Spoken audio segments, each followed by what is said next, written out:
अब record start गरियो। अब हिजोको मैले तिमीलाई सर देखाउँछु।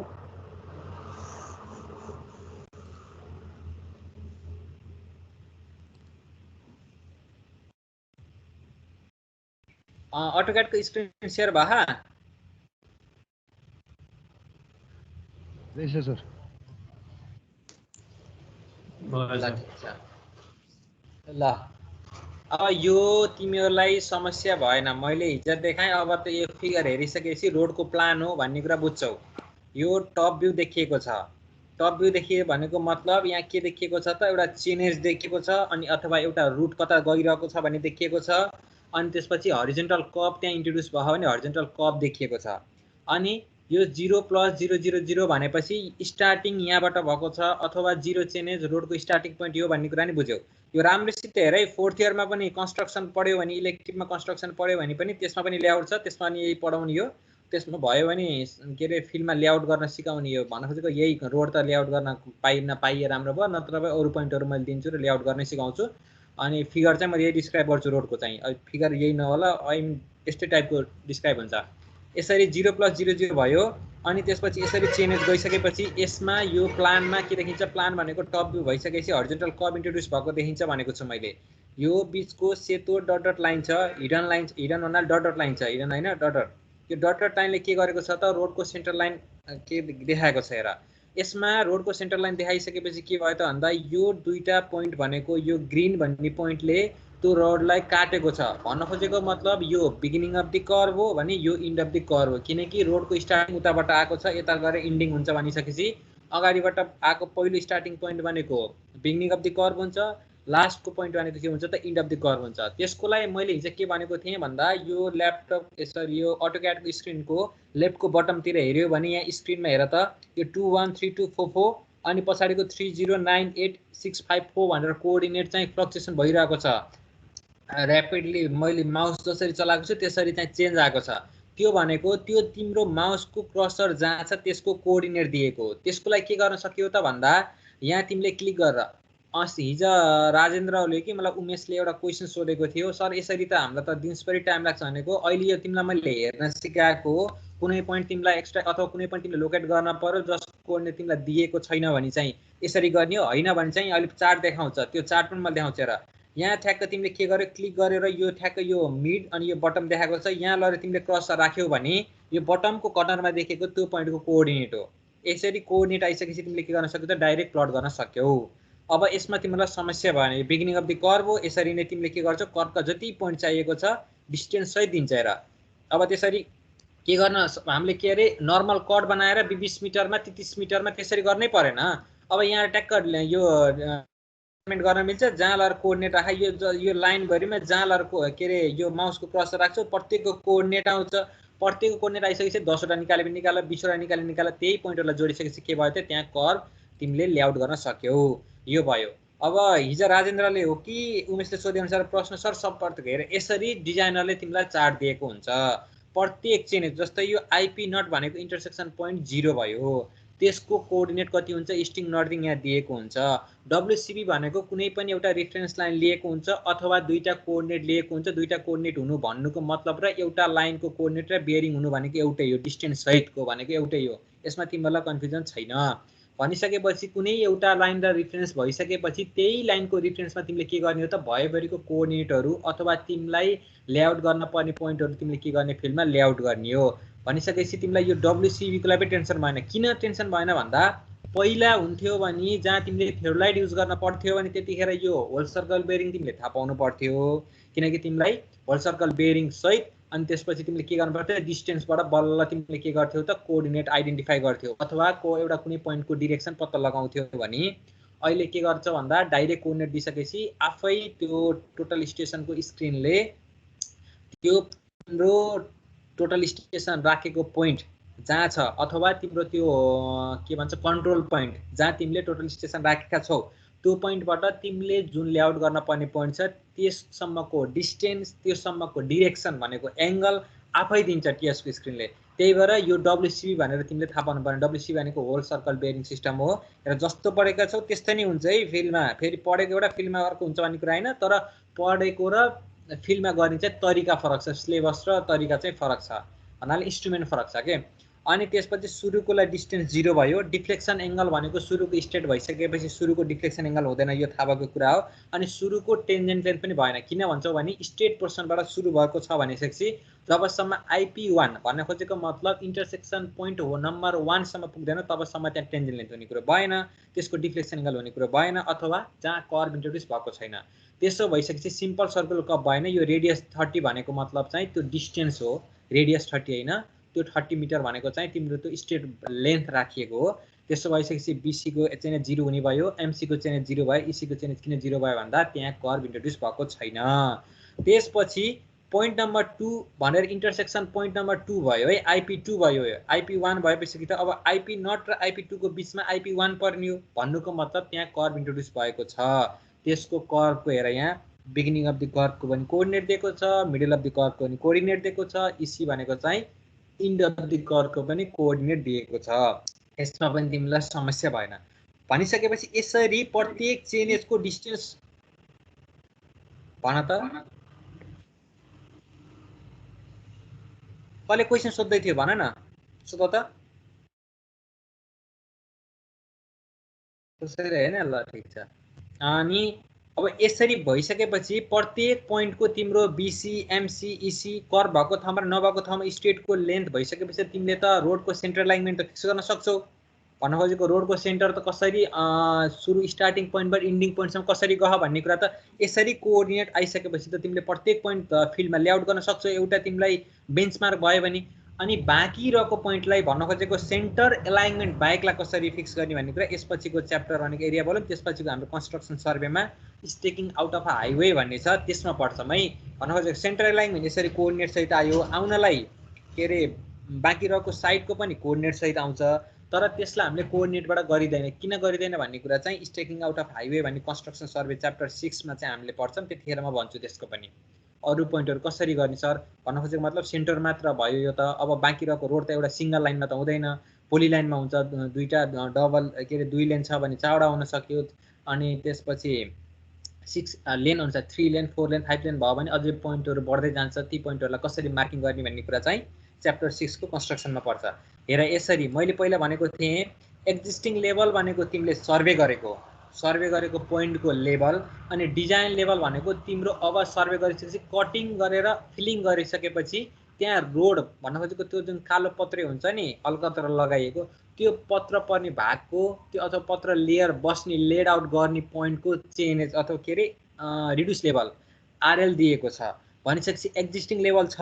अनि त्यसपछि त्यो पोइन्टको डिजाइन लेभल भनेको रोड कतिमा बस्ने हो भन्ने भइसकेपछि दुईटाको तिमीले डिफरेन्स निकालिसकेपछि त अहिले एक्जिस्टिङ लेभलमा कति कटिङ गर्न पर्छ कति फिलिङ गर्न पर्छ भने त यसरी आयो। अब यसरी आयो भन्दैमा यसको एक्सेल सिट पनि हुन्छ है, फेरि प्रत्येक पोइन्टको तिमीले अब यहाँ घटाएर बस्ने पनि परेन। अलि यहाँ चेन्ज दिएको छ, यो डिजाइनमा छुटेको छ, यो चेन्ज दिएको छ भन्न खोजेको 0 चेन्जको RL कति अथवा 10 मिटर स्टार्टिङ पोइन्टबाट 10 मिटर पर जाँदा एक्जिस्टिङ रोड कतिमा थियो अहिले बन्ने रोड कतिमा छ भन्ने कुरा यसरी के दिएको छ त प्रत्येक चेन्जको रिड्युस दिएको छ। भइसकेपछि कोअर्डिनेट दिइसकेपछि तिमीलाई डिरेक्सन पत्ता लगाउन केही गाह्रो भएन। एक्स र वाई दिइसकेपछि भनिसकेपछि जेड दिइसकेपछि त्यो पोइन्टको इलिभेसन भनेपछि कुनै पनि एउटा पोइन्टको एक्स वाई जेड भइसकेपछि त फिल्डमा इजिली लेआउट हुने भयो। हो यही हो, केही टेन्सन के अरे अप्ठ्यारो छैन। अनि हिजो भर्टिकल कर्भको कुरा हेर, यहाँ भर्टिकल कर्भको कुरा यसरी नै हेर, यहाँ स्यागमा कर्भ अथवा भ्यालीमा कर्भ इन्ट्रोड्युस भएको छ, यसरी सार्प गरेर एउटा खोचोमा गएर इन्ड भएको छ। अनि यहाँ चाहिँ के गरेको छ एउटा स्याग अथवा भ्याली कर्भ चाहिँ इन्ट्रोड्युस गरेको छ जसको चेन्ज कति छ हेर त 0 + 0 25.37 छ। अनि यसमा के गरेको छ भन्दा तिम्रो यहाँ माथि हेर त length of the vertical curve भन्दा 40 मिटर दिएको छ भने बिचमा कतिमा हुनु पर्यो हाफमा हुनु पर्यो। यसमा तिमीलाई समस्या छैन, हिजो पढिसकेपछि 25 मा 20 जोडेपछि 45 भयो, 45 मा 20 जोडिसकेपछि कति भयो त 65 भयो। 40 मिटरको भर्टिकल कर्भ यसरी भयो। यसरी हिजो हामीले जसरी पढेका थियौँ चेनेज अनुसार त्यसरी के भयो त चेनेज भयो। अनि यही इलिभेसन यहाँ जुन छ हेर त, सरी इलिभेसन भन्न यो ग्रेडियन्ट दिएको छ -10.91% भनेर, अनि यतापट्टि +11.11% भनेर दिएको छ। अनि यसको इलिभेसन हामीले फिल्डमा मेजर गरेका हुन्छौँ, यसमा तिमीहरूलाई समस्या भएन। अब यसको इलिभेसन मेजर गरिसकेपछि हिजोकै न्युमेरिकलको तरिकाले हामीले के गर्न सक्यौँ त यो पोइन्टको beginning of the curve beginning of the vertical कर्भको पनि रिड्युस लेभल निकाल्न सकियो। अनि end of the vertical curve पनि के गर्न सकियो त रिड्युस लेभल निकाल्न सकियो। यसै दिएर पढेको र फिल्डमा गर्ने फरक हुन्छ भन्ने सोच्नै परेन, जस्तो पढेको त्यस्तै छ फिल्डमा। यो फिल्डकै डिजाइन हो, यो रोड बनि पनि सकेको छ फिल्डमा, म्याग्दीको हो यो, म्याग्देनाले म्याग्देकै यो तनहुँबाट पल्तिरको। ल हेर यसरी नै के छ त प्रत्येक, अब यहाँ चाहिँ कर्भिट्युड छैन तर ग्रेडियन्ट छ। कति ग्रेडियन्ट भन्दा 0.99 भनेको यताबाट गएको छ भनेपछि यो डाउनवर्ड ग्रेडियन्ट छ भनेपछि यसको स्टार्टिङ पोइन्टको तिमीलाई आरएल थाहा हुन्छ, लास्ट पोइन्टको आरएल भइसकेपछि के गर्छ त यो एउटा युनिफर्म ग्रेडियन्टमा लाइन जोड्छ। अनि तिमीलाई अझै लाइन ठिक छ कि छैन भनेर तिमीले के गर्न सक्छौ त बिचमा यो पोइन्टहरूको आरएल तिमीले चेक गर्न सक्छौ, जसमा तिमीलाई समस्या छैन कि डल आरएल दिएको हुन्छ, यसमा पनि समस्या भएन। भनिसकेपछि तिमीले भर्टिकल कप पनि बुझ्यौ। अब यति भइसकेपछि हेर है, भर्टिकल कप पनि बुझ्यौ, हरिजन्टल कप पनि बुझ्यौ, यसमा समस्या भएन है। यो रोड यस्तो जिगज्याग किन बनाएको छ बाई रोडको जस्तो भने यो एक्जिस्टिङ पहिल्यै तिम्रो 1.5 मिटरको त्यो गोरु हिँड्ने, मैले अस्ति पनि भनेको थिएँ नि, गोरु हिँड्ने बाटो अथवा पुरानो बाटो थियो, त्यसलाई एक्सटेन्सन गरेर 4-5 मिटरको बाटो त्यही रुटलाई बनायो कि। किनकि मैले तिमीहरूलाई पहिल्यै नै भनिरहेको छु के अरे एक्जिस्टिङ रोड हुँदाहुँदै नयाँ ठाउँमा रोड प्रपोज गर्न गाह्रो हुन्छ, त्यहाँको जनप्रतिनिधिले त्यहाँको मान्छे गाह्रो हुन्छ। त्यही भएर सबैभन्दा सजिलो भनेको पहिले एक्जिस्टिङ रुट जुन छ त्यसैलाई एक्सटेन्सन गरियो भने सेन्टर एलाइनमेन्ट त्यसलाई मानेर 4 मिटर यता 4 मिटर यता गरेर 8 मिटरको बाटो बनाउनु छ नि सबभन्दा बेस्ट वे त्यही हुने भएर यो बाटो पनि यसरी सर्व घुमे चाहिँ घुमेको है। फेरि कस्तोले डिजाइन गरेछ भन्ने होइन नि, यो तिम्रो के भन्छ नेपालमा डिजाइनरले भन्दा फिल्डले डिजाइन गर्छ कि, अन्त चाहिँ डिजाइनरले डिजाइन गर्छ। यहाँ चाहिँ फिल्ड जस्तो छ त्यस्तै त्यस्तै लैदिनुपर्छ, अथवा मान्छेको इच्छा आकाङ्क्षा जस्तो छ त्यस्तै त्यस्तै लैदिनुपर्छ। हिजो कतापट्टि यो भन्दा यो गोर्खातिर एउटा हेर न्युज कतिको हेर्छौ, न्युज हेर्नेले गोर्खामा हिजो कालोपत्रे गरेको 2-3 दिन अगाडि कालोपत्रे उकाइएको छ, त्यहाँ व्यक्तिगत स्वार्थ पुरा गर्नको लागि बनाइएको रहेछ अनि त्यसपछि त्यो कालोपत्रे उकाइएको छ। त्यस्तो हुन्छ नेपालमा चाहिँ।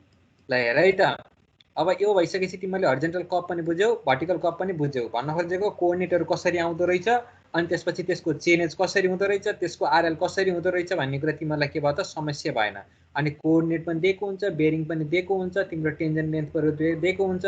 अब हामीले पहिला जस्तो के अरे थ्योलाइटले मात्र गर्न पर्थ्यो भने टेन्जन लेन्थ आइपीमा इन्टरसेक्सन पोइन्टमा बसेर के गर्थ्यो पुरै त्यही जति मिटर टेन्जन लेन्थ दिएको थियो त्यति तन्काउँदै बस्नु पर्थ्यो लाइन अफ साइड गरेर। यो पनि गर्ने हो फेरि फिल्डमा यो क्याम्पिङमा गरिन्छ रोडको, कसरी लाइन अफ साइड गरेर कसरी टेन्जन लेन्थ गर्ने भन्ने कुरा त्यो पनि आएको थियो, त्यसरी गरिन्थ्यो। अनि अहिले के गरिन्छ त अहिले त केही गर्नै पर्दैन, डाइरेक्ट कोअर्डिनेट हानिदियो त्यसपछि उसैले गर्नु सबै उसले गर्छ। त्यही भएर मान्छेहरू अल्छी भइयो, हामी सबै मेसिनमा भर पर्ने भएर। ल हेर है त, अब यो समस्या भएन। अब त्यसपछि हाम्रो हिजोको केमा जाऊँ भन्दा यो तिमीलाई हेर्न मन लाग्छ नि म पठाइदिउँला ल है त। अब चाहिँ यसपछिको कन्टेन्ट भनेको हाम्रो आफ्नो कन्टेन्टमा छिरौँ, भनेको मतलब एरिया भोल्युम होइन यो, ल यसैमा थियौँ हामी हिजो। अब यसमा पहिला मैले दुईटा यो लास्टको फिगर यो देखाएर, यो एसाइनमेन्ट होइन है, फेरि एसाइनमेन्ट भएछ यहाँ। ल यसमा के छ भन्दा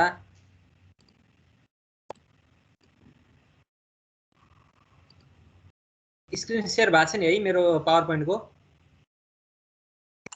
भइरहेछ। ल अहिले दायाँ बायाँ केही बुझ्ने होइन। अब पहिला त्यो फर्मुला त्यो अहिले त्यो फर्मुला बिर्छ। अब एक्चुअल फिगर हेर, यहाँ फिगर तिमीले बनाउन सक्छौ किनकि फिगरको लागि गाह्रो छैन। एउटा राइजिङ ग्रेडियन्टबाट एउटा फलिङ ग्रेडियन्ट दिएछ भने त्यसको तिमीलाई दुईटा लाइन क्रस गर्न गाह्रो छैन, अथवा एउटा फलिङ दिएको छ त्यसैले अर्को एउटा कन्टिन्युस फलो लाइनले अथवा ग्रेडियन्ट फलिङ ग्रेडियन्टले फलो गरे भने तिमीलाई त्यसमा नि गाह्रो भएन। पहिला तिमीलाई एक्जाममा दिएको +G1 +G2 दिएछ कि यहाँ +G2 भयो -G2 है, यहाँ प्लस दिएछ कि माइनस दिएछ भन्ने कुरा अनुसार तिमीले के गर्न सक्यौ त फिगर बनाउन सक्यौ। फिगर बनाइसकेपछि त तिमीले यो फिगर हेरेरै थाहा पाउँछौ कि यो 0 को भन्दा यसको आरएल बढी छ, यसको आरएल बढी छ, यसको भन्दा यसको आरएल बढी छ, यसको भन्दा यसको आरएल बढी छ, अनि यसको भन्दा यो एपेक्स पोइन्टको बढी छ, यसपछि यसको बढी छ। अनि यसमा तिमीलाई समस्या भएन, यसपछि आरएल आयो। त्यसपछि यो लाइनमा तिमीले के गर्ने हो भन्दा यही लाइनको रेस्पेक्टमा तिमीले प्लट गर्ने भनिसकेपछि यदि यो एउटा राइजिङ ग्रेडियन्टलाई एउटा फलिङ ग्रेडियन्टले फलो गरेको छ भने त्यसमा टेन्जेन्ट करेक्सन घटाउन पर्दो रहेछ भन्ने कुरा त यतिकै थाहा भयो तिमीलाई। अब टेन्जेन्ट करेक्सन त तिमीले निकाल्न सक्छौ भनिसकेपछि तिमीहरूले त फर्मुला यसमा प्लस गर्ने कि माइनस गर्ने भन्ने कुरा झुक्किँदैन। त साइडमा एउटा पहिला रफ फिगर बनाउने। रफ फिगर किन भनेको मतलब मैले पहिल्यैदेखि भनिरहेको छ न्युमेरिकलको फाइनल एन्सर आइसकेपछि बल्ल सब फिगर बनाउनु। भन चाहिँ कहिले कसो पेन्सिल छोडेको डाइरेक्ट पेनले बनाउला त्यो बडी फोरो देखिन्छ अनि त्यसपछि लफडा हुन्छ, मार्क्स सार्क्स कमसम के हुन सक्छ। त्यही भएर रफ फिगर बनाऊ पेन्सिलले, त्यसपछि फाइनल एन्सर निकालिसकेपछि त्यही अनुसार एन्सर अनुसारको तिमीले के गर्न सक्छौ त फिगर बनाउन सक्छौ हो। अब तिमीहरूले त्यहाँ माइनस प्लस भनेर झुक्किने होइन, नर्मल लिएर ओको तिमीहरू इलिभेसन निकालेका हुन्छौ। अब यसको इलिभेसनमा तिम्रो के जोड्न पर्छ भन्ने कुरा, यो टेन्जेन्टको पहिले इलिभेसन निकाल्न पर्यो, टेन्जेन्टमा क्रस भएको हुन्छ भन्ने कुरा मैले हिजो any1 any2 any3 पहिलोको लागि पनि any1, दोस्रोको लागि पनि any2, तेस्रोको लागि पनि any3 जोड्नुपर्छ भनेर भनिसकेको छु। अनि त्यसमा त टेन्जेन्ट करेक्सन जोड्ने घटाउने भनेको यहाँभन्दा तलपट्टि छ भनेपछि त यसलाई मैले भर्टिकल प्लेनमा हेरेर भनेको छु, भर्टिकल कर्भलाई भनेपछि त अभियसली यो पोइन्टभन्दा यसको पोइन्ट आरएल कम हुन्छ भनेपछि त्यो पोइन्टबाट तिमीले निकालेको न्युमेरिकल भ्यालु घटाउन पर्छ भन्ने कुरा मात्र सम्झे भयो के। त्यहाँ माइनस प्लस हुन्छ भनेर हेर्न पर्दैन, कुनैले टिचरले पनि त्यो त्यहाँ त्यसले माइनस गरे कि प्लस गरे भन्ने कुरा हेर्दैन के, त्यहाँ कन्सेप्ट हेर्छ। त्यो एक्चुअल भन्न खोजेको मतलब त्यसले निकालेको भ्यालु ठिक छ कि छैन, उसले बुझ्यो कि बुझेन भने, किनकि माइनस प्लस गल्ती हुन्छ, माइनस प्लस गल्ती हुन्छ, तर त्यो साइनले चाहिँ आगो तिम्रो एन्सरमा फरक परेछ भने त त्यसले त्यो साइनको भ्यालु भयो, तर एन्सरमा फरक परेछन् भने त्यति चाहिँ के गर्छ उसले कन्सिडर गर्छ के। त्यही भएर त्यहाँ ठ्याक्क हेर्ने, यहाँ यसको यो ओ पोइन्टको भन्दा पहिलो पोइन्टको आरएल बढी हुन्छ, त्यसपछि आगो पोइन्टमा टेन्जेन्ट करेक्सन घटाइसकेपछि आरएल आउँछ भन्ने कुरा नर्मल पनि बुझ्न सकिन्छ है। यो फिगर हेरेपछि त्यति भयो। अब हामीले हिजो यहाँ निकालेका थियौँ, यो के निकालेका थियौँ भन्ने कुरा, चेनेज निकालेका थियौँ। चेनेजमा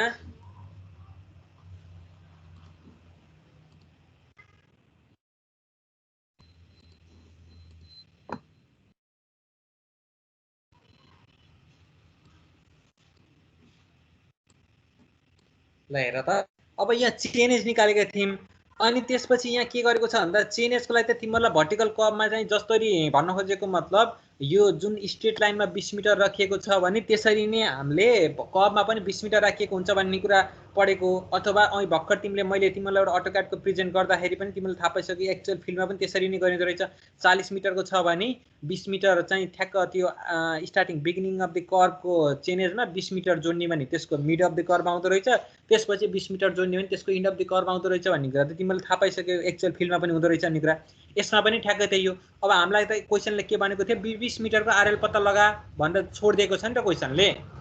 त्यसको लागि हामीले के गरेका छौँ त भन्दा 900 मिटर सुरुको पोइन्टको चेनेज दिएको छ, अथवा यो तिम्रो एपेक्स पोइन्टको चेनेज दिएको छ, लेन्थ अफ द कर्भ दिएको थियो, त्यो घटाइसकेपछि त्यसको आधा घटाइसकेपछि अथवा half of the length of the curve घटाइसकेपछि ओ को चेनेज आएको थियो भनेको मतलब यसको 1000 थियो, 200 मिटरको थियो, 100 मिटर घटाएर हामीले 900 निकालेका थियौँ ओको भनेपछि अब 20 मिटरको चेनेजमा हामीलाई के भनेको छ त भन्दा आरएल निकाल भनेको छ भनिसकेपछि त प्रत्येकको चेनेज भनेको 20 मिटर जोड्दै गएर पहिलो यो तिमीलाई यो कलम बनाउन त कुनै आपतको कुरा भएन।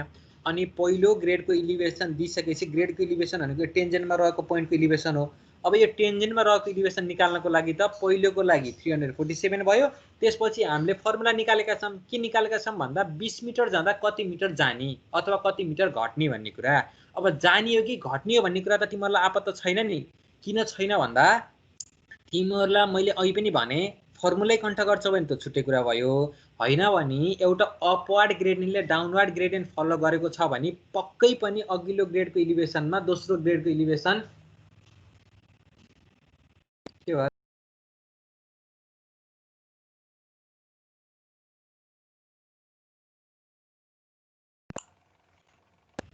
आज म यही छु, कहीँ गएन। अब हेर, अब यति भइसकेपछि पहिलो ओ को पोइन्टमा यसको आरएल निकाल्नको लागि अथवा यो ग्रेडको अथवा यो टेन्जेन्टमा रहेको आरएल निकाल्नको लागि त्यसमा आएकोमा त्यो NE1 पहिलोको लागि 1E1 जोड्न पर्छ भन्ने कुरा फिगर हेरेर पनि थाहा पायौ।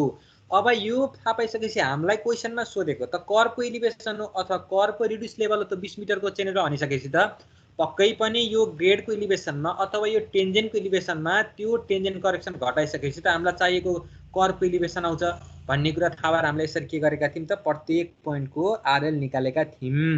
अब बाँकी र यसमा नयाँ कुरा त केही थिएन, एउटा हाइट अफ कोलिमेसन भनेको भनेर झुकेका थियौ भन्नाले आएको थियो नयाँ कुरा।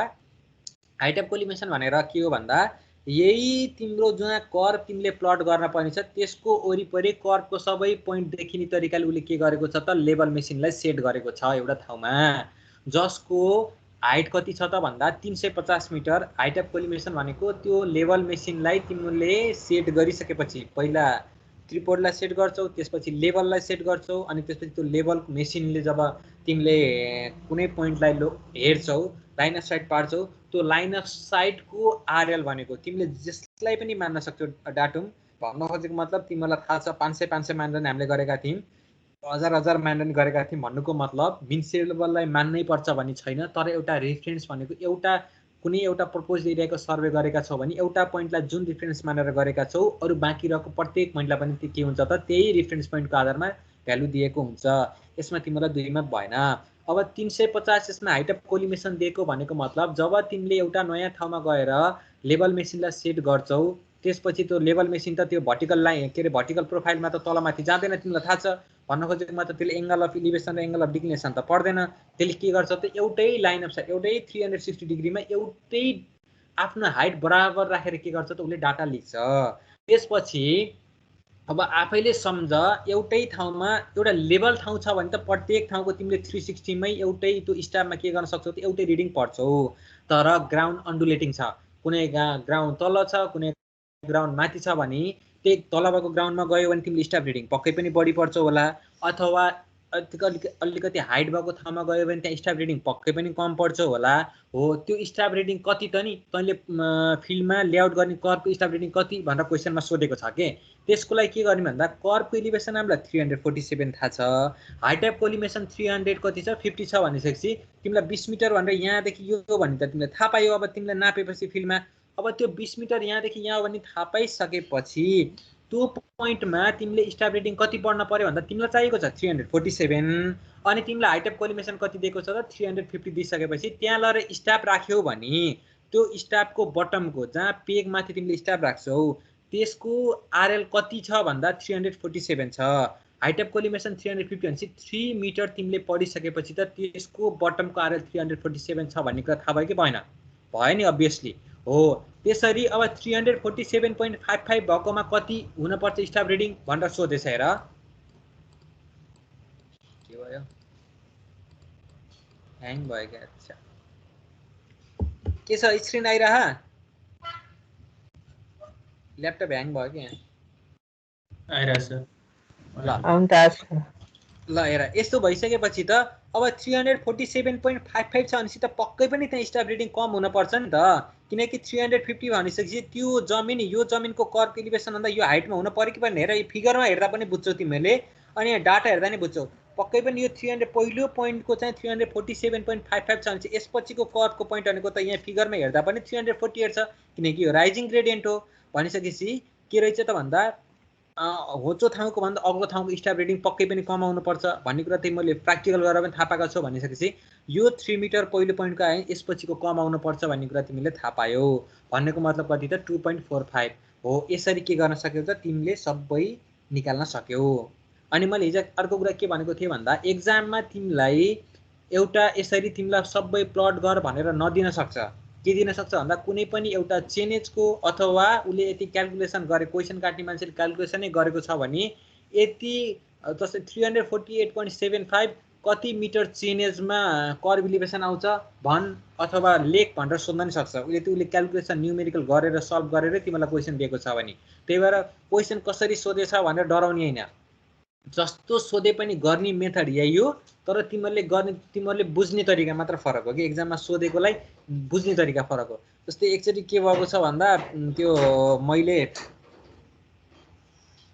त्यो अहिलेको कुरा होइन, थर्ड सेमको कुरा हो। के अरे थर्ड सेम भन्दा डिप्लोमा थर्ड सेमको कुरा हो। त्यो क्वेसन त्यो बर्नर्स इक्वेसन भनेर आएको थियो कि हाइड्रोलिक्समा। के गरेको थियो भन्दा त्यो अगाडिको राइट एन्ड एक्सप्रेसन अफ बर्नर्स थ्योरम भनेर सोधेको थियो। अगाडिको देखेँ त्यो एकदम गाह्रो सब्जेक्ट गर्न लाएँ।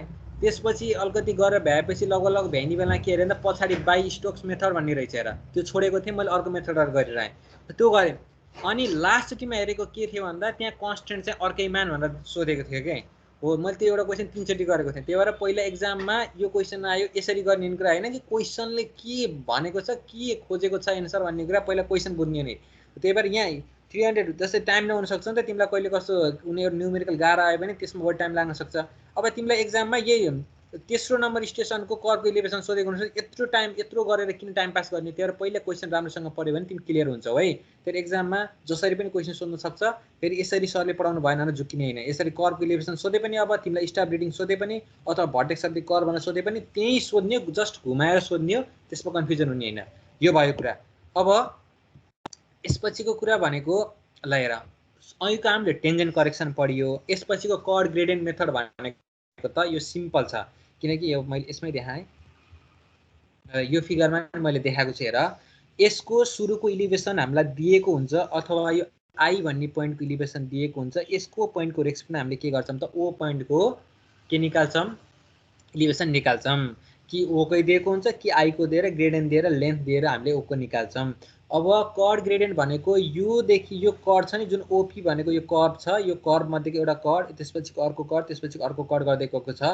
यो दुईटा कर्डको इलिभेसन डिफरेन्स कति छ भन्ने कुरा हामीले हिजो निकालेका थियौं जुन g1 - c हुन्छ पहिलो कर्डको लागि दोस्रो कर्डको लागि के थियो त g1 - 3c थियो अथवा g1 - 5c थियो g1 - 7c गर्दै के थियो त लास्ट कर्डसम्म बढ्दै गएको थियो हाम्रो जतिवटा कर्ड छ जस्तै अहिलेको हामीले गरिरहेको न्युमेरिकलमा 10 वटा छ भने लास्टको लागि के हुने भयो त 2n - 1 भनेपछि 10 दुना 20 - 1 भनेको 19c हुने भयो लास्टको लागि हो यसमा तिमीहरुलाई कन्फ्युजन भएन अब यसरी ओ को चेन्ज अथवा ओ को रिड्युस लेभल आइसकेपछि यो pp2 भनेको यसको डिस्टेन्स भइसकेपछि यसको आरएल मा अथवा ओ को रिड्युस लेभलमा pp2 को डिस्टेन्स जोडिसकेपछि यो कर्वको p भन्ने पोइन्टको रिड्युस लेभल आयो त्यसपछि भनेको त pq हो p र q को कर्व डिफरेन्स भनेको के हो त यो q3 हो जुन हामीले के गरेका छौं निकालेका छौं g1 - 3c दोस्रो कर्वको लागि भनेर ओ आ को रिड्युस लेभलमा अथवा p को आरएल निकालिसकेपछि यति q3 लेन्थ जोडिसकेपछि त के भयो त p भन्ने पोइन्टको पनि आयो यसरी तिमीले के गर्न सक्यौ त तिमीलाई आवश्यक पर्ने पोइन्ट भरिको तिमीले के गर्न सक्छौ त रिड्युस लेभल निकाल्न सक्छौ कर्ड ग्रेडियन्ट मेथडबाट पनि यो कुरा पनि तिमीलाई के भयो त यो गाह्रो कुरा भएन यसमा यो e1 e2 c पहिले दर्शक गरेको छ जस्तै हेर पहिलो कर्ड ग्रेडियन्टको लागि के गरेको छ e1 - c हामीले जुन हिजो निकालेका थियौं अनि त्यसपछि फर्स्ट पोइन्टको लागि इलिभेसन भनेको के भयो त मैले भनिरहे के रे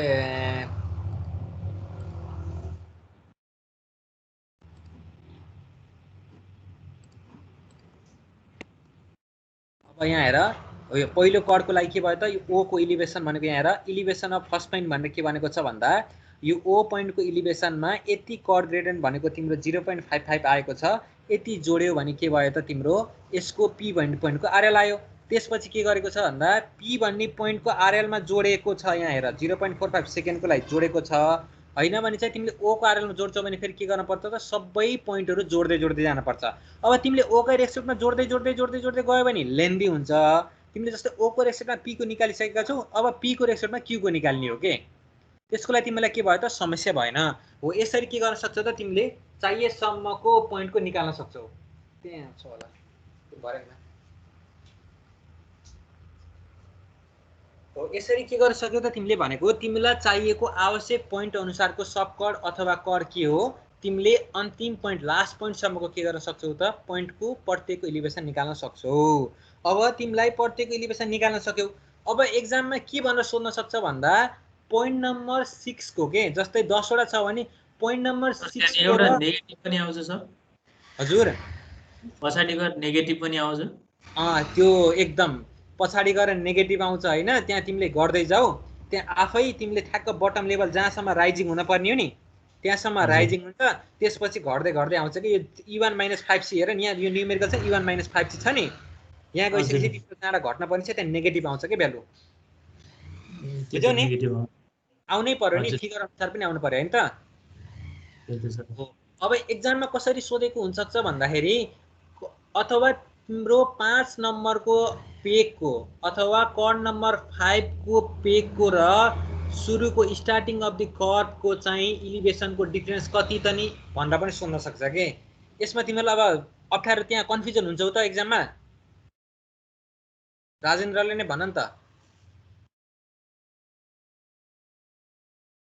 राजेन्द्र छैन हजुर सर अब तिमीलाई यसरी निकाल्न सकिसकेपछि कर्ड नम्बर 5 को र स्टार्टिङ अफ द कर्वको इलिभेसन डिफरेन्स निकाल भन्यो भने तिमी कन्फ्युज हुन्छौ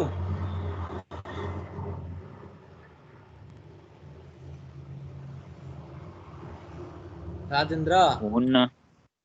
ल यहाँ हेर, यसरी तिमीले निकाल्न सक्छौ भनिसकेपछि यो कर्व नम्बर 5 को कर्व इलिभेसन भनेको 348.75, स्टार्टिङ अफ द कर्व भनेको 347, यो दुईटाको डिफरेन्स भनेको न तिम्रो त्यहाँको कर्व डिफरेन्स त हो नि, इलिभेसन डिफरेन्स हो कि हैन भन त?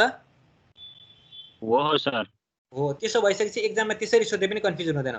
ल भनिसकेपछि तिमी यसरी यो पनि बुझ्यौ। अब यो मैले असाइनमेन्टमा पनि दिएको छु, अझ अर्को न्युमेरिकल पनि छ हाम्रो। ल हेर सर त्यहाँनिर के 5 को भनेपछि डाइरेक्ट त्यो जोड्दै जोड्दै जाने भन्नुभएको थियो नि, डाइरेक्ट निकाल्दाखेरि चाहिँ जस्तो कि त्यो अगाडिको फिगरमा अगाडिको फिगर भन्नाले यो फिगरमा हजुर सर। यो फिगरमा तिमीले 5 नम्बरको निकाल्न पर्यो भने यति यसरी कन्टिन्युअसली गएको छौ भने के रे, जस्तै पी को रेक्सेटमा क्यू को निकाल्दै गएको छौ भने केही गर्न परेन। यदि तिमीले डाइरेक्टली निकाल्न चाहन्छौ भने त यहाँदेखिको डिस्टेन्स जोड्न पर्यो, जुन तिमीले सुरुबाट जोड्दै आएका छौ। जस्तै यहाँ के छ 0.55 जोडेका छन्, यो 0.55 प्लस 0.45 प्लस 0.235 गर्दै जान पर्यो कि 5 वटासम्म। यसको मतलब सबैको निकाल्नै पर्यो त्यसो भए? त्यो त पर्यो नै, त्यो त डाइरेक्टली फर्ममा त्यसरी त आउनै भएन, त्यो त पर्यो। तर तिमीले कसरी जोडेछौ भन्ने कुरा चाहिँ फरक पर्यो के। त्यही भएर यसमा चाहिँ त्यसैकोमा जोड्न पर्छ भन्ने कुरा कन्फ्युजन नहुने कि अगाडिको आएकोमा चाहिँ त्यसको कट ग्रेडियन्ट जोडेपछि आउँछ। त्यसरी अघि त्यो तिमीले सबै एकैचोटि जोड्दै गयो भने, यसरी प्रत्येकको निकाल्दै निकाल्दै गयो भने तिमीलाई सजिलो हुने भयो। एकैचोटि जोड्न लाग्यो भने कन्फ्युजन हुनसक्छ, क्यालकुलेसनमा मिस्टेक पनि हुनसक्छ के। बुझ्यौ नि कुरा? ल है त। अब एउटा यसमा के थियो भन्दा एउटा अपवार्ड ग्रेडियन्टलाई एउटा डाउनवार्ड ग्रेडियन्टले, यहाँ चाहिँ प्लस र माइनस लेखेको रहेछु, अर्को त्यो फिगरमा चाहिँ मिस्टेक भएछ है, त्यो मैले सच्चाएर राखिदिँदा त्यहाँ चाहिँ दुइटै प्लस भएछ कि कसरी भएछ कुनै। ल यसमा चाहिँ के थियो भन्दा एउटा अपवार्ड ग्रेडियन्ट भएको स्ट्रेट लाइनलाई एउटा डाउनवार्डले कनेक्सन गरेको थियो भने अबको न्युमेरिकलमा यो कस्तो छ ल, अबको न्युमेरिकलमा के छ भन्दा एउटा एउटा फलिङ ग्रेडियन्टलाई अर्को फेरि फलिङ ग्रेडियन्टले के गरेको छ त कनेक्ट गरेको छ भन्ने कुरा छ है। यो क्वेसनमा हेर, क्वेसन हेर, टु स्ट्रेट एबी भनेको यो एबी छ, ए नट भनेको चाहिँ कर्वको स्टार्टिङ पोइन्ट भयो है। अब AB and BC falling to the right at gradient 10% and 5% भनेको छ। भनेको पहिलो 10% को तरिकाले फलिङ भएको छ भने त्यसपछि भनेको चाहिँ के छ त 5% भएको छ। यस्तो किन भन्ने कुरा चाहिँ टेरेनको आफ्नो टेरेनको नेचरले गर्दा है। Are connected by parabolic curve. अब यसमा तिमीलाई भर्टिकल कर्वमा फ्ल्याट कर्व चाहिन्छ, फ्ल्याट कर्व भनेको प्याराबोलिक कर्व हुन्छ भन्ने कुरा एडमिसनमा नि पढियो। अनि त्यसपछि अब यति पढिसकेपछि भर्टिकल कर्वमा फ्ल्याट कर्व प्याराबोलिक कर्व हुन्छ भन्ने कुरा थाहा पाइसक्यो, यसमा समस्या भएन। 200 मिटर लङै भने है, के अरे 200 मिटर लङ भनेको छ। अनि design the vertical curve for chainage and reduce level of B, यसमा पनि के गरेको छ त भन्दा बी भन्ने पोइन्टको अथवा इन्टरसेक्सन पोइन्ट भन्ने बुझ, इन्टरसेक्सन पोइन्टको चेनेज पनि दिएको छ अनि यसको रिड्युस लेभल पनि दिएको छ। चेनेज पनि अब थाहा छ तिमीलाई, चेनेज भनेको झुकिँदैनौ, रिड्युस लेभल भनेको झुकिँदैनौ। अनि यहाँ के भनेको छ भन्दा take peg interval as 20 metre. अब यहाँ के भनेको छ भन्दा डिजाइन भनेको छ नि, यहाँ हेर फेरि कोही केही नसोधेको, डिजाइन द भर्टिकल कर्व भन्नुको मतलब यहाँ 20 मिटर पनि दिएको छ, डिजाइन पनि भनेको छ, 200 मिटर पनि भनेको छ। भनेको અહીંको चाहिँ 200 मिटर भनेको यो भर्टिकल कर्व ए नटदेखि सी नटसँगको कर्वको लेन्थ भयो।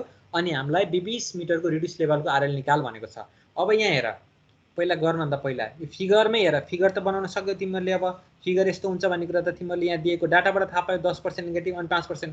અહીંको फिगरमा के गरिन्थ्यो भन्दा यहाँ हेर है त, यो फिगरमा के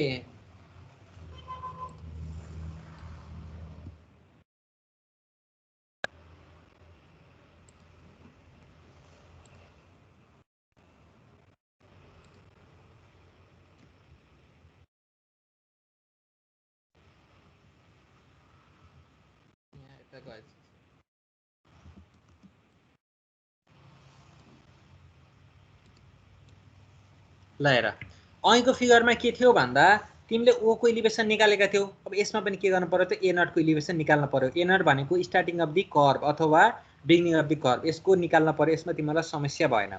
अनि त्यसपछि के गर्ने भन्दा यसमा के गरिन्थ्यो त भन्दा यो एउटा राइजिङलाई फलिङले दिएको थियो भने मैले भनिरहेको छु फिगरबाटै तिमीहरू क्लियर हुन्छौ भनेर। हेर यसको चेनेजमा हामीले यसको आरएलमा के सरी ओ भन्ने पोइन्टको आरएलमा अथवा रिड्युस लेभलमा के गरेका थियौँ भन्दा त्यो जुन हामीले फर्मुलाबाट E1 भनेर निकालेका थियौँ त्यसकोमा 20 मिटर चेनेजलाई के गर्न पर्थ्यो त जोड्न पर्थ्यो नि। यो फिगरले हेर्दा पनि बुझ्छौ नि तिमीहरूले जोड्न पर्थ्यो भन्ने कुरा। अनि त्यो आएको पोइन्टमा हामीले के गर्थ्यौँ त टेन्जेन्ट करेक्सन के गर्थ्यौँ, घटाएर चाहिँ हामीले कर्वको रिड्युस लेभल निकाल्थ्यौँ। फिगरबाटै थाहा पाएका थियौ अनि त्यही फर्मुलालाई के गर्न सक्छौ तिमीले लास्ट पोइन्टसम्म कन्टिन्यू गर्न सक्यौ। यो पोइन्टमा के होला त भन्ने कुरा ए नटको तिमीले इलिभेसन निकाल्छौ। अब तिमीले त यसरी कर्व त तिम्रो त डाउनवर्ड आइरहेको छ भनिसकेपछि ए नटको इलिभेसनमा तिमीले निकालेको पहिलो कर्वको लागि 20 मिटरको लागि सोधेको छ, 20 मिटरको लागि निकाल्छौ, 30 मिटरको लागि सोधेको 30 मिटरको लागि निकाल्थ्यौ, 40 को लागि सोधेको 40 को लागि निकाल्थ्यौ।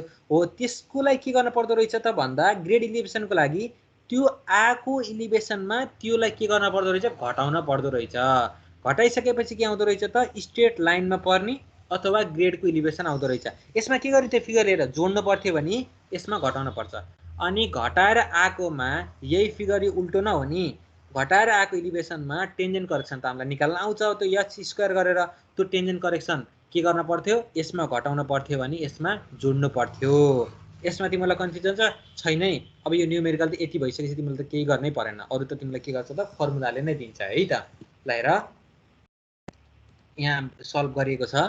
अब त्यसरी नै पहिलो न्युमेरिकल गरे चाहिँ अब यहाँ के भनेको छ 20 मिटरको कर्व राख भनेको छ भनिसकेपछि टोटल हाम्रो कति छ 200 मिटरको भर्टिकल कर्व छ। त्यसलाई 20 मिटरले डिभाइड गरिसकेपछि कतिवटा बीचमा पोइन्टहरु त आइएको छ त नि, हामीलाई कतिवटा कर्वहरु बनाउनु पर्ने छ भन्दा 10 वटा। अनि त्यसपछि मिड पोइन्ट भन्दा अगाडि मिड पोइन्ट भन्दा पछाडी भयो, मिड पोइन्ट भन्दा अगाडि मिड पोइन्ट भन्दा पछाडी, किनभने हामीले एउटा लाइनलाई एक्सटेन्सन गरेर त्यसकै लाइनको रेस्पेक्टमा हामीले आरएल निकाल्छौं। अब फेरि सर यसरी आरएल गर्दा र अर्को तरिकाले गरेर आरएल फरक आउँछ कि भन्ने कुरा आउँदैन। उताबाट स्टार्टिङ गरे पनि हुन्छ, यताबाट स्टार्टिङ गरे पनि हुन्छ, तर सुरुको आरएल लिँदाखेरि फेरि यताबाट के रे सी नटबाट स्टार्टिङ गर्ने, आरएल लिँदा ए नटको लिएर भएन नि, फेरि जताबाट सुरु गर्ने त्यसकै आरएल लिन पर्यो। भन्नेको मतलब अब यहाँ के रहेछ त 10 वटा रहेछ भनेको सेन्टर लाइनबाट लेफ्ट साइडतिर 5 वटा, राइट साइडतिर 5 वटा रहेछ। यसमा तिमीलाई कन्फ्युजन भएन। अनि त्यसपछि एउटा 20 मिटर भनेको छ भनिसकेपछि 20 मिटर झर्दा यो पोइन्टबाट कति इलिभेसन झरिन्छ त भन्दा त 2 मिटर भयो। जहाँ G1 नेगेटिभमा दिएको छ किनकि फलिङ ग्रेडियन्ट भनेपछि नेगेटिभमा भ्यालु राख, -10 दिएको छ। अनि त्यसपछि के गर त पर्सेन्टेजमा छ भने डिभाइड बाइ 100 गर्नै पर्यो। अनि 20 मिटर हामीलाई चाहिँ के भनेको छ इन्टरभल 20 मिटरको इन्टरभलमा तैँले आफ्नो इलिभेसन निकाल भनेर सोधेको छ भने 20 मिटर गर्नु भनेको मतलब 20 मिटर आइयो भनेको मतलब -2 इलिभेसन। भन्न खोजेको मतलब ए नटदेखि 20 मिटर तिमी तल आयो भने 2 मिटर त्यसको आरएल के हुँदो रहेछ त दुईटा पोइन्टको आरएल डिफरेन्स हुँदो रहेछ। यसरी नै तिमी यतापट्टि के गर्न सक्यौ त यतापट्टि चाहिँ के गर्न सक्यौ बी भन्ने पोइन्टबाट हैन सी भन्ने पोइन्टबाट आए पनि भयो अथवा बी भन्ने पोइन्टबाट आयो। सी नटबाट आउँदा 1 मिटर बढ्दै आउँछौ भने बी बाट के गर्दै रहेछौ 1 मिटर तिमी यहाँबाट घट्दै घट्दै जाँदो रहेछौ भन्ने कुरा थाहा भयो। भन्नुको मतलब डी भन्ने पोइन्टबाट 1-1 मिटर घट्दै जाँदो रहेछौ। यसमा पनि तिमीलाई के भयो त समस्या भएन। अब यसपछिको कुरा भनेको त टेन्जेन्ट करेक्सन छ। अब यो बिगिनिङ अफ द कर्व यसरी n गरे पनि हुन्छ, के रे अर्को चाहिँ के गरे हुन्छ भन्दा डाइरेक्टली तिम्रो के गर्न सक्छौ त भन्दा 200 मिटरको कर्व छ भने डाइरेक्ट के गर्छौ त 100 मिटर घटायो भने पनि आउने भयो। यति के रे चेन्ज निकाल्न यो चाहिँ के त इलिभेसन छ। इलिभेसनको लागि के छ त यो 2 मिटर छ अनि सेन्टरबाट अगाडि कतिवटा हुन्छ भन्ने कुरा मैले भने 5 वटा हुन्छ भनेपछि 5 वटा 2 घटा भन्नु भनेको 10 मिटर। डाइरेक्टली आफूले बुझ्छौ र 10 मिटर राख्छौ भने पनि फरक परेन। हैन भने के गर्न सक्छौ त तिमीले 10 मिटर घटाउन पनि सक्यौ के।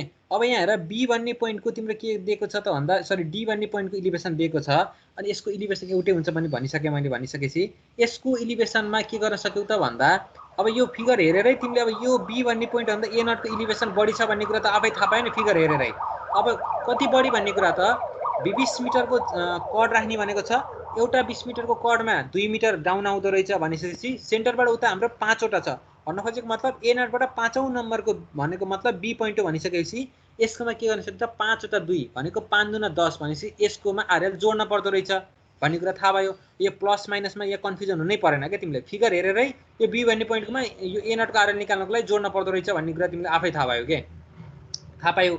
अनि थाहा पाइसकेपछि यो बी बाट यो डाउनमै गएको भनेपछि यसको इलिभेसनको रेस्पेक्ट हामीले सी नटको इलिभेसन निकाल्ने भनेपछि पक्कै पनि बी को भन्दा सी नटको इलिभेसन कम हुन्छ भनेको मतलब बी को इलिभेसनमा तिम्रो जति छ जस्तै 1-1 मिटर घट्ने नि त यहाँबाट 5 वटा छ भनिसकेपछि 5 मिटर घट्न पर्दो रहेछ भने यसको भन्दा पहिले तिमीले फिगर हेरेर थाहा पाएको छौ यसको इलिभेसन कम हुन्छ भन्ने कुरा डाइरेक्टली 5 घटाइदिए पनि भयो। अनि त्यो फर्मुला तिमीलाई लेख्नै मन लागेको छ र के रे घोकेकै छौ भने चाहिँ फर्मुला लेखेर यसरी न्युमेरिकल हालेर गरे पनि भयो के।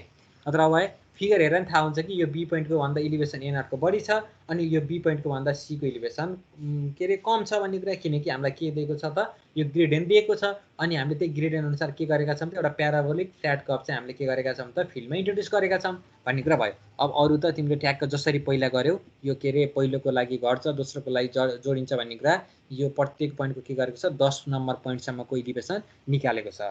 यसमा तिमीहरूलाई कन्फ्युजन भएन ल हेर है त। अब यसको एसाइनमेन्ट चाहिँ यहाँ छ, यो भए पनि मैले तिमीहरूलाई ग्रुपमा एसाइनमेन्ट भनेर हालिदिन्छु, अरू केही छैन, न्युमेरिकल छ, यसको एन्सर पनि म राखिदिउँला। अब मलाई के चाहियो भन्दा रोल नम्बर 1 देखि 6 सम्म को हो भन त? रोल नम्बर 1 को हो? यस सर। आरती हो? हजुर। आरती पौडेल। ल रोल नम्बर 2?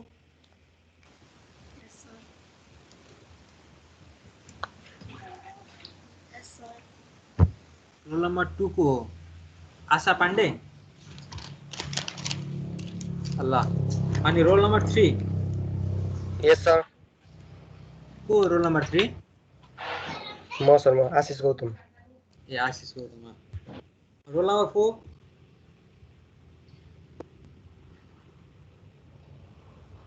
रोल नम्बर 4 छैन? को roll number 4? Alisa Pant sir. Alisa Pant आएको छैन हो क्लासमा?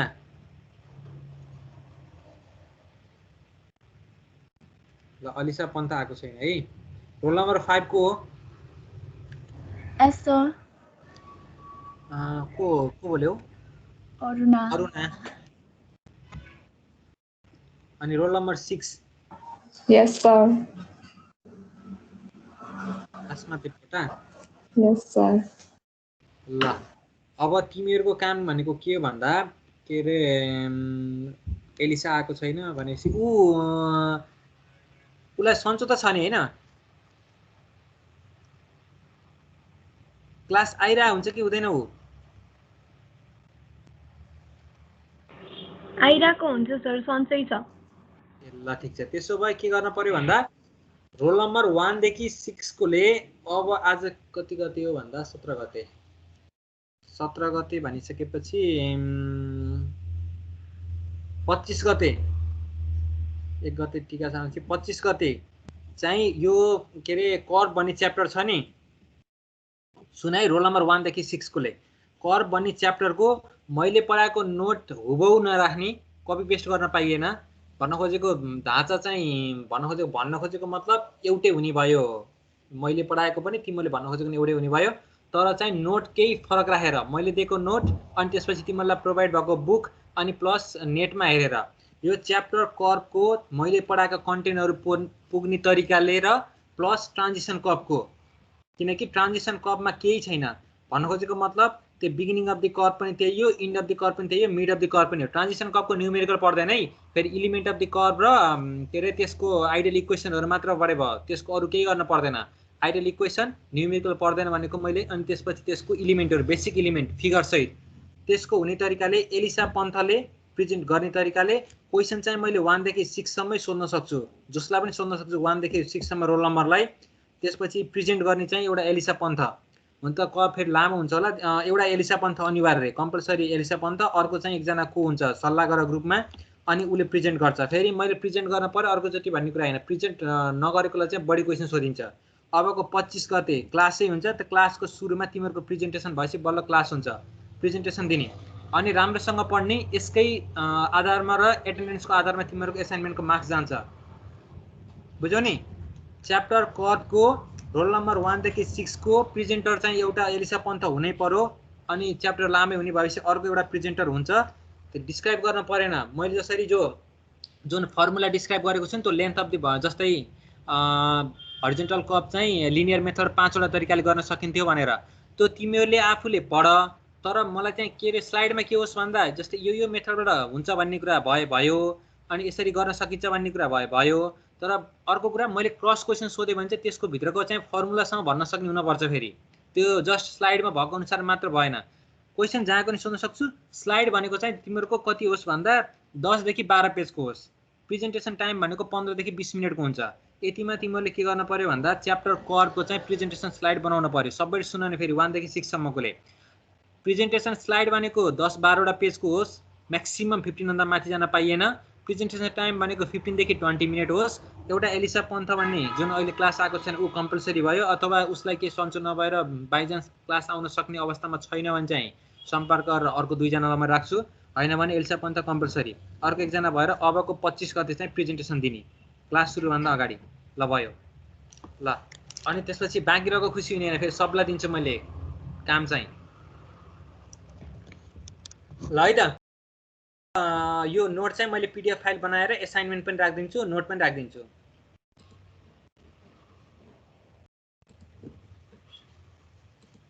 अब यसपछिको च्याप्टर भनेको चाहिँ हामीले के पढिन्छ भन्दा एरिया एन्ड भोल्युम पढिन्छ है। किन पढिन्छ भन्दा त्यो यसपछिको एरिया भोल्युम पढियो भने तिमीहरूले त्यसपछिको कन्स्ट्रक्सन भनेको चाहिँ के हुन्छ भन्दा ठ्याक्क त्यसमा आएका पोइन्टहरू के जस्तै अहिले करमा आएका केही पोइन्टहरू र अनि त्यसपछि त्यो एरिया एन्ड भोल्युम पढ्दा पनि अलिकति थाहा हुन्छ तिमीलाई। मैले किनकि त्यहाँ बेसिक फिगरहरू देखाएको हुन्छ, त्यो फिगरबाट र यो अहिले पढेको कर्वबाट चाहिँ लेआउट गर्नको लागि चाहिँ तिमीहरूलाई सजिलो हुन्छ अथवा बुझ्छौ भनेर चाहिँ त्यसपछि कन्स्ट्रक्सन पढाइन्छ। हाइड्रोग्राफिक मैले अहिले किन पढाएको भन्दा त्यसको थ्योरी पार्ट छ धेरै, हुन त कन्स्ट्रक्सन सर्वे नि थ्योरी पार्ट हो, अनि हाइड्रोग्राफिकमा थ्योरी पार्ट छ, प्लस त्यसको न्युमेरिकल भनेको बुकमा हेरेर त्यहाँ छुट्टै मेथडबाट गरेको छ। कसैले हेरिरहेको छौ भने पहिले पढ्ने त छैन होला, त्यही पनि त्यो मेथड त्यहाँ जस्तो छुके गरे पनि त्यसरी गर्न पर्दैन, त्यसमा सबै रिसेक्सन मेथड लगाउँछ क्या, जुन हामीले च्याप्टर 1 मा पढियो, इन्टरसेक्सन रिसेक्सन पढ्दा पढ्यो नि। त्यहाँ जसरी गरे पनि हामीले रिसेक्सन मेथडबाट गर्दा पनि न्युमेरिकल भ्यालु एउटै आउँछ के, त्यही भएर त्यसलाई टाइम लाग्दैन। त्यसपछि भनेको हाम्रो कुन छ भन्दा माइनिङ सर्वे छ जस्तो लाग्छ मलाई, माइनिङ छ होला, त्यो चाहिँ छ।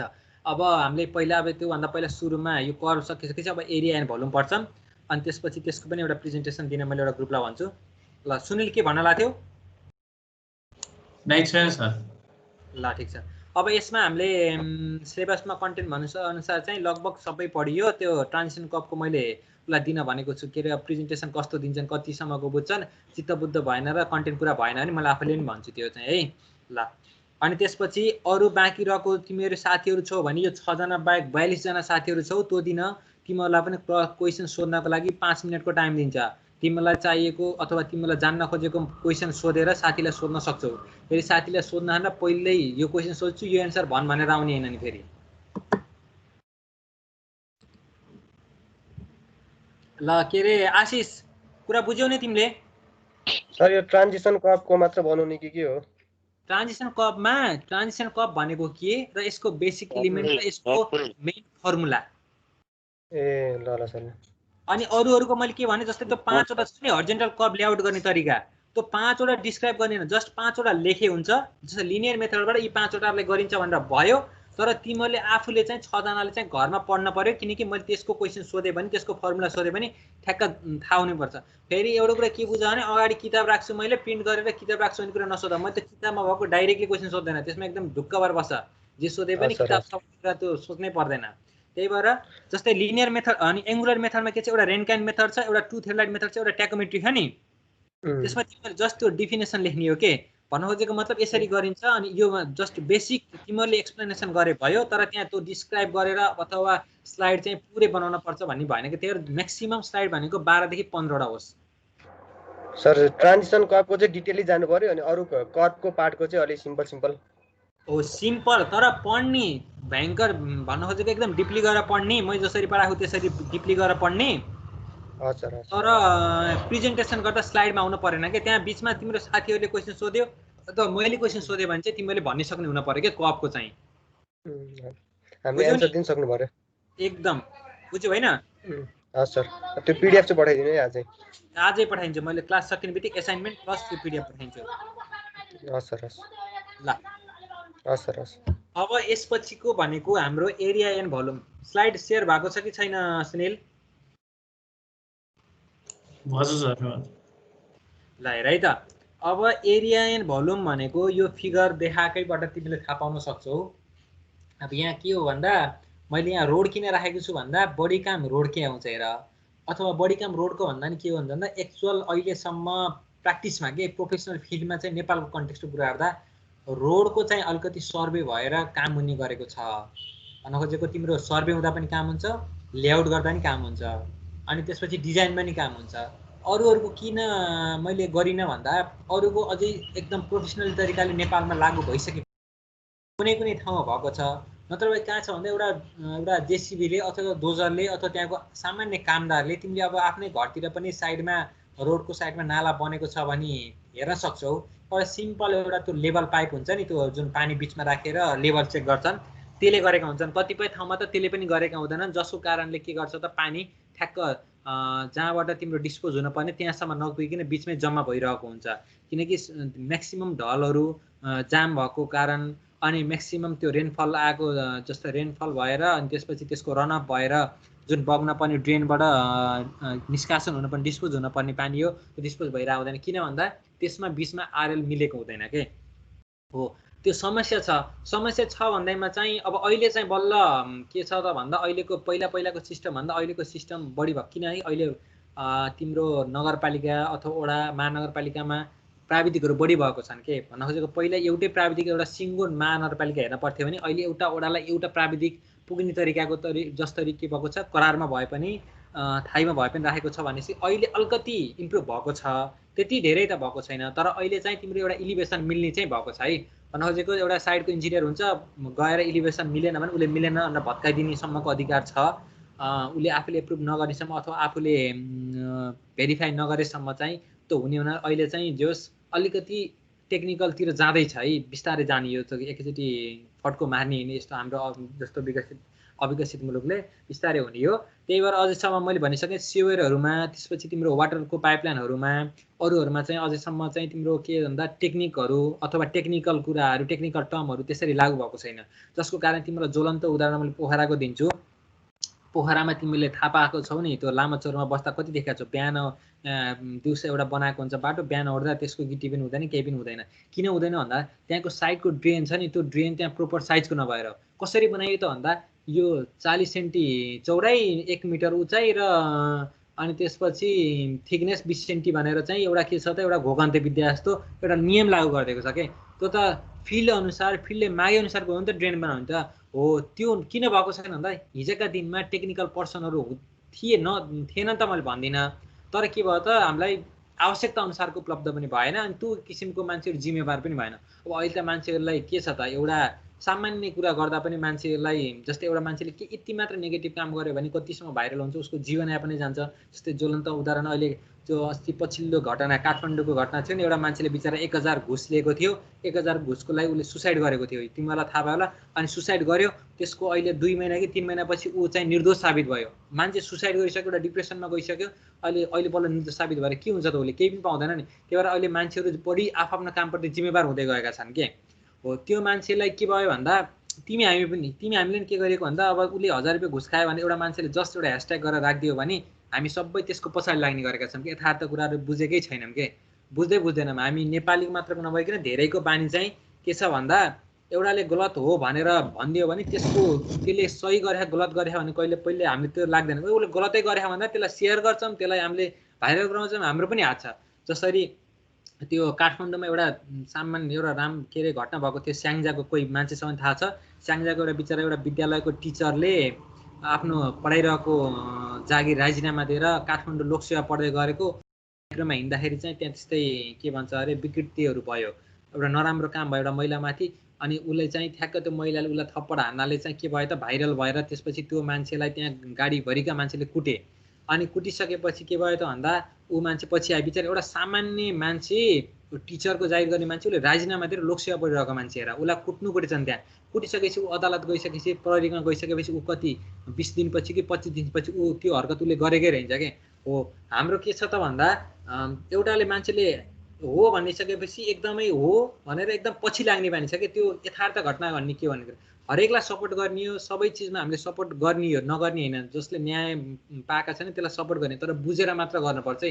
हामी जतिको पढी लेखेको मान्छेले यो कुरा चाहिँ तिमीले थाहा पाउनुपर्छ। भन्न खोजेको मतलब एउटाले अख्तियारमा हाल्दियो भन्दा यहाँ त के छ भन्दा व्यक्तिगत रिसिपीको कारण पनि अख्तियारमा हाल्यो। जस्तै अहिले देशकै केस परिरहेको छ, कति करोडको काण्ड परिरहेको छ नि, त्यहाँ के छ भन्दा एउटालाई स्वार्थ पुरा आफ्नो स्वार्थ पुरा भएन भने फसाउँछ के हो। त्यो फसाएको कुरा चाहिँ हामीले के छ भन्दा जस्ट हामीले बाहिर आएको घटनालाई मात्र हेर्छौँ, त्यहाँ भित्रको जस्तै अहिले पनि न्युजहरू हेर्दा पनि बाहिरको हाम्रो बानी के छ भन्दा हेडलाइन पढ्ने, त्यहाँको भित्रको पढ्ने बानी छैन नि हो।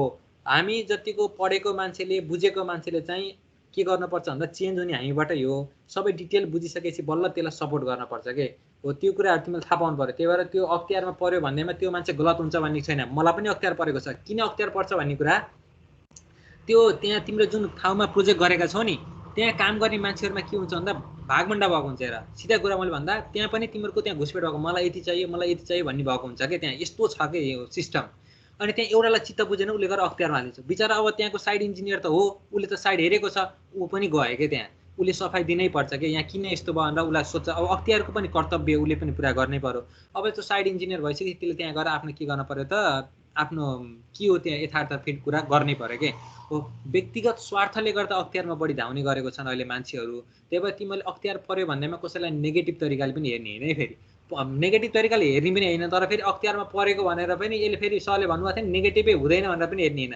त्यसको पहिला के एक्चुअल कुरा बुझ्ने। अब तिमी प्राविधिक कुरा हो, प्राविधिक कुराको तिमीलाई धेरै कुरा थाहा हुन्छ। अब त्यसपछि बल्ल सपोर्ट गर्ने हो कि होइन भन्ने कुरा थाहा पाउनुपर्छ। यो कुरा कहाँबाट आयो भन्दा टेक्निकल पर्सन नभएको अहिले चाहिँ धेरै अख्तियार पर्ने हुनाले चाहिँ टेक्निकल पर्सन पनि जिम्मेवारी भएको, त्यो हिसाबले चाहिँ अहिले बल्ल चाहिँ हाम्रो टेक्निकल टर्महरू चाहिँ बल्ल फिल्डमा लागू हुँदैछ भन्दा त्यहाँ पुग्यो है। तिमीलाई मैले जस्ट आफ्नो कुराहरू अथवा एक्सपिरियन्सहरू देखेको कुराहरू सेयर गरेँ त्यहाँ। अब यसमा मैले रोड किन लिएँ भन्दा रोडमा बढी कटिङ फिलिङ हुन्छ भन्न खोजेको मतलब बढी कटिङ फिलिङ हुन्छ भन्नुको मतलब त्यसको क्वान्टिटी बढी गयो। क्वान्टिटी बढी जानु भनेको मतलब त्यसमा लागत बढी लाग्यो, एकदम अटोमेटिकली छ। त्यसमा तिम्रो के भयो त सरकारको पैसा हो अथवा तिम्रो हाम्रै पैसा हो सरकारको भने पनि तिम्रो हाम्रो पैसा के भयो त बढी जाने भयो। त्यही भएर त्यसमा चाहिँ हामीले के गर्नुपर्छ एक्युरेटली गर्नुपर्छ भनेर एउटा रोडसम्मको कुरामा चाहिँ कटिङ र फिलिङको कुरामा चाहिँ के भएको छ भन्दा डिजाइन अनुसार लाग्ने अथवा लाने गरिएको छ के अथवा राम्रोसँग नाप्ने गरिएको छ एरिया भोल्युम। एरिया भनेको त खास मेजर कुरा होइन, तर के छ भन्दा भोल्युमको कुरा गर्दै गर्दाखेरि एरियाको कुरा आउँछ। एरियालाई जस्ट लेन्थले मल्टिप्लाई गरिसकेपछि भोल्युमको कुरा हुनेलाई अगाडि एरिया अनि भोल्युम भएको है। यो कुरा आयो। रोडको कुरा किन गरिएको छ, यो रोडको फिगर मात्र सरले किन देखाउनु भन्ने कुरा पनि थाहा भयो, किनकि यसमा क्वान्टिटी भेरिएसन धेरै हुन्छ। क्वान्टिटी कटिङ र फिलिङको क्वान्टिटी बढी हुन्छ। त्यही भएर मैले रोडलाई मेन फोकस गरेको हो। अनि रोडको गरिसकेपछि चाहे त्यो सेवरको होस् चाहे त्यो टनेलको होस् चाहे जेसुकैको भए पनि गर्ने मेथड के भयो त एउटै भयो। अब यो भयो है। अब यसमा हाम्रो सिलेबसमा भएको भनेको चाहिँ यो सुरुको जुन 5 फिल्ड मेजरमेन्ट भन्ने छ नि, फिल्ड मेजरमेन्टमा पनि के छ भन्दा यो offset from the base line अनि डबल मेरिडियन डिस्टेन्स र कोअर्डिनेट भनेर हाम्रो गर्नुपर्ने छ। अनि अर्को भनेको एउटा कन्टुर, एउटा स्पोर्ट लेभल, अनि त्यसपछि एउटा मास हल डायग्राम भन्ने हुन्छ। यो हाम्रो सिलेबसमा छ। एरिया एन्ड भोल्युमको के अरे भोल्युमको चाहिँ एरियाको चाहिँ ट्रेपेजोइडल र उस भन्ने छ। अब त्यसपछिको यो प्लान मिटर भनेको चाहिँ तिमीहरूले यो टर्म थाहा पाइरह है, आइरहेको हुनसक्छ। लोकसेवा दिने मान्छेले चाहिँ ख्याल गर यो एरिया नाप्नको लागि चाहिँ युज गरिने इन्स्ट्रुमेन्ट भनेर प्लानिमिटर अथवा तलका मध्ये एरिया नाप्न युज गरिने इन्स्ट्रुमेन्ट के भनेर चाहिँ सोध्न सक्छ। प्लानिमिटर भनेर चाहिँ यो तिमीले आफ्नो दिमागमा राखिराख। यसलाई कसरी गरिन्छ भन्दा एउटा म्याप ल्याइन्छ नि, त्यो म्यापमा भएको कन्टुर अनि त्यसपछि त्यो म्यापमा भएको टोपो म्याप अथवा एउटा स्केल रिलेटेड अथवा स्केल ओरिएन्टेड म्याप छ भने त्यो म्यापबाट चाहिँ डाइरेक्टली डिजिटल तरिकाले हामीले के गर्न सकिन्छ त भन्दा एरिया नाप्न सकिन्छ। त्यो भनेको प्लानिमिटर हो। अब तिमीलाई अझ यसमा डिटेल बुझ्न मन लाग्यो भने हेर्दा हुन्छ। फिगर चाहिँ मैले बरु अर्को क्लासमा देखाउँला अथवा हुन्छ हेर सबैकोमा नेट छ होला पक्कै पनि हेर। अब त्योभन्दा पहिला हामीले के पढ्छौँ भन्दा यो एरिया मेजरमेन्टको फिल्ड मेजरमेन्टबाट कसरी गरिन्छ भन्ने कुरा। यो जियोमेट्रिकल फिगर भनेको चाहिँ जसरी कस्तो हुन्छ भन्दा पहिला यो फर्मुला हेर। यो जियोमेट्रिकल फिगर भनेको चाहिँ एउटा फिगर दिएको हुन्छ अथवा एउटा फिगरलाई देखिएको हुन्छ माथिबाट। आफ्नो फिगरले एरिया भनेपछि लेन्थ इन्टु ब्रेथ अथवा हाइट मध्ये दुईटा मात्र भयो, किनकि यसको युनिट त स्क्वायरमा हो।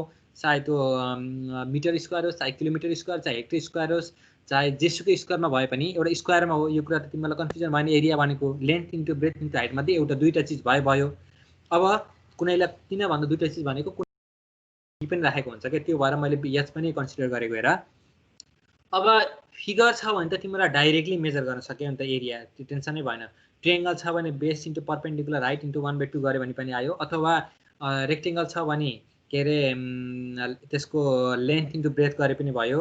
अनि त्यसपछि ट्रेपेजोइड छ भने half of the parallel into perpendicular height. यो त हामीले डिटेलमा पढ्छौँ। ट्रेपेजोइड भनेको चाहिँ उता एरिया निकाल्दै यसमा टेन्सन गर्न, यो तलको चाहिँ टेन्सन नगर है, पछाडि आउँछ।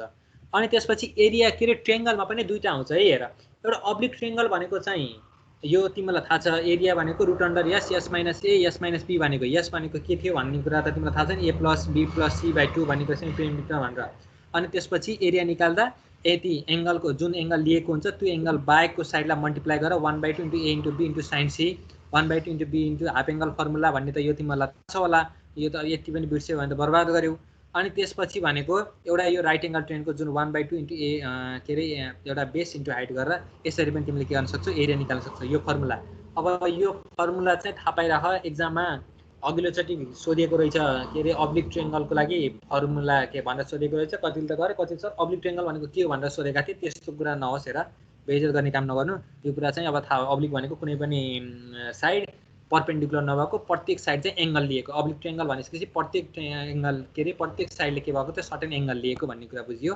छुट्टै छुट्टै भयो है अब यो परपेन्डिकुलरको लागि त राइट एङ्गल ट्रायंगलको लागि तिमीलाई समस्या भएन यसपछि भनेको एभरेज ओर्डिनेट यसरी पहिला यहाँ फिगर हेर यो फिगरमा के दिएको छ भन्दा कति बज्यो र यसो गरौँ आजलाई यति गरौँ है त यति गरौँ सर आजलाई यति गरौँ अनि अब हामी रेगुलर पढिन्छ के रे आनन्दले एक घण्टा सबै घण्टा गर्दै डेली जस्तो पढ्दाखेरि पनि हुन्छ है त सुनिल सर यो च्याप्टर लामो छ के भन्यो भन्छ भन त हुन्छ सर भन्ने यो च्याप्टर लामो छ र कुन एरिया हजुर एरिया त 50 वटा स्लाइड बनाएको के मैले त्यही भएर भने कि लामो छ र भनेर हैन लामो छ नाच्यौ न मैले आनन्दले तिमीलाई प्रत्येक बुझाएर पढाउँछु किन लामो छ त भन्न पर्यो त्यस्तो छैन गाह्रो छैन सजिलो छ आतिन पर्दैन अब पढाउँदा के र फास्ट भयो र भएन नि हैन ठिकै छ सर छैन यति नै गरौँ पढाएको बुझ्दै छ होला के हैन राजेन्द्र